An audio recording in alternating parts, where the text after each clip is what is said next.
मेरे साथ क्या होता है ना कि मैं हर साल क्या करता हूँ कि एक मतलब चैप्टर कुछ चुनिंदा चैप्टर करता हूँ, लेकिन वो बहुत मजबूती से कर लेता हूँ कि बहुत स्ट्रांगली कर लेता हूँ। एक टाइम पर वो मेरे सबसे मजबूत टॉपिक होते हैं, लेकिन क्योंकि फिर वहाँ पर रिवीजन नहीं जाता है, रिवीजन नहीं जाने की वजह से फिर वो धीरे-धीरे वीक पड़ जाते हैं।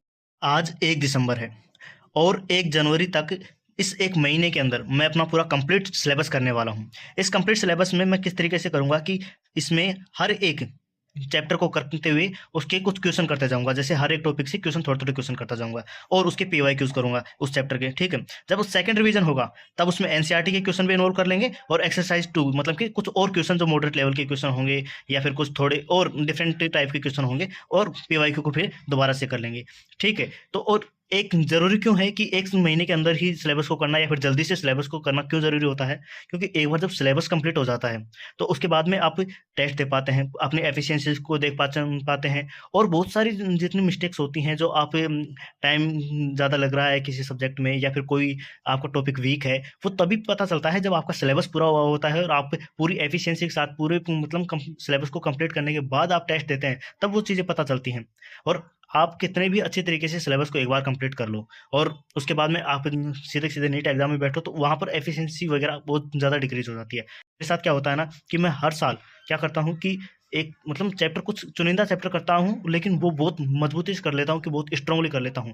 एक टाइम पर वो मेरे सबसे मजबूत टॉपिक होते हैं, लेकिन क्योंकि फिर वहाँ पर रिवीजन नहीं जाता है, रिवीजन नहीं जाने की वजह से फिर वो धीरे-धीरे वीक पड़ जाते हैं और ऐसा नहीं होता है कि आप 5 टॉपिक करके जा रहे हैं, लेकिन उसमें 5 टॉपिक से ही क्वेश्चन आएँगे। टॉपिक तो हर क्वेश्चन से आने हैं, इसीलिए पूरा का पूरा सिलेबस आपका देखा हुआ होना चाहिए। नीट में कहीं भी ऐसा नहीं होता है कि ज़्यादा डिफिकल्ट क्वेश्चन आ रहे हैं, ज़्यादा कुछ हो रहे हैं। इस बार भी जो क्वेश्चन आए थे, बहुत कम ऐसे क्वेश्चन आए थे जो कि टफ लेवल के थे, है ना? 10-20 क्वेश्चन टफ लेवल के थे, लेकिन फिर भी ऐसे क्वेश्चन मतलब इतने तो थे कि 500 नंबर तक तो आराम से पहुँच सकते थे, लेकिन फिर भी 500 नंबर नहीं आए। क्यों? क्योंकि अपन का रिवीजन बहुत ढीला था। मैं रिवीजन बहुत कम करता हूँ, इसलिए इस बार जो है मैं एक इस महीने के अंदर दिसंबर के अंदर अपना पूरा का पूरा सिलेबस करने वाला हूँ, ठीक है? पूरा दिसंबर सिलेबस हो जाएगा, उसके बाद में फिर रिवीजन मोड में आ जाएँगे। रिवीजन में ही पता चलता है कि हम टेस्ट के अंदर क्या गलती कर रहे हैं, आगे जाकर अपने टाइम कैसे लग रहा है, कहाँ पर जा रहा है। तो वो पूरे एग्ज़ाम में जो है ना रिवीजन ही आपका साथ देता है। जितना आप ज़्यादा रिवीजन करेंगे और क्वेश्चन प्रैक्टिस उसके साथ-साथ जितने करते जाएँगे, क्वेश्चन प्रैक्टिस टेस्ट से ज़्यादा बढ़िया होती है। तो ठीक है, इसलिए मैं अपने सिलेबस को बहुत जल्दी से जल्दी करना चाहता हूँ। चाहे मैं पूरी चीज़ें ना करूँ, एनसीईआरटी छूट जाएगी शुरू में, एनसीईआरटी नहीं करूँगा, बहुत ज़्यादा क्वेश्चन नहीं करूँगा। बस एक बार पूरे के पूरे सिलेबस को जितना कि पूरा सिलेबस है नीट का, है ना? जितने चैप्टर हैं, उन पूरे के पूरे चैप्टर को एक बार थ्योरी से एक थोड़े बहुत क्वेश्चन करके, थोड़े बहुत उनके पीवाईक्यू करके, इस तरीके से पूरे के पूरे को मैं देखना चाहता हूँ इस एक पूरे 1 महीने के अंदर। और ये किसी भी तरीके से कि मेरे को करना ही है 1 महीने के अंदर ये पूरा का पूरा सिलेबस है, ठीक है? और ये वीडियोज़ मैं आपको इसलिए डाल रहा हूँ ताकि मैं खुद से भी कमिटमेंट कर सकूँ कि हाँ, मैं ये काम कर रहा हूँ और फिर ये थोड़ी एक जवाबदेही हो जाती है कि हाँ यार, मैं किसी को बता रहा हूँ कि यार मैं ये काम करने वाला हूँ। तो इससे थोड़े से अपने अंदर भी आ जाता है कि हाँ यार, करना ही पड़ेगा, है ना? तो इसीलिए ये वीडियो डाल रहा हूँ और कोई इनका दूसरा कोई एम नहीं है।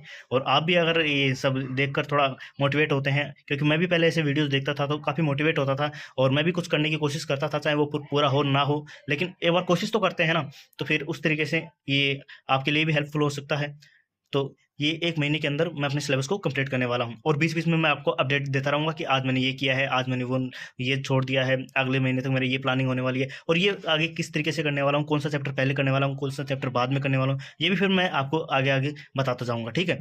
अभी जो है मेरी केमिकल बॉन्डिंग चल रही है, केमिकल बॉन्ड पीरियोडिक टेबल जो है मैंने कर लिया है। ऐसा नहीं है कि यहाँ पर मैं पूरा सिलेबस को दोबारा से कर रहा हूँ। देखो, कुछ सिलेबस तो मैंने कर लिया है, थोड़ा बहुत मतलब कच्चा-पक्का कुछ 2, 4, 5 चैप्टर किए हैं, ऐसा नहीं है कि ये अभी बहुत सारा कर लिया है मैंने। वही होता है कि मैं जो चैप्टर करता हूँ बहुत आराम-आराम से करता हूँ, काफ़ी टाइम लगाता हूँ।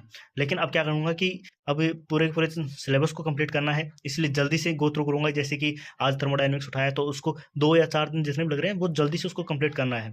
ठीक है? दूसरे टॉपिक पर बाद में स्विच करेंगे, जब तक वो टॉपिक पूरा कंप्लीट हो जाएगा।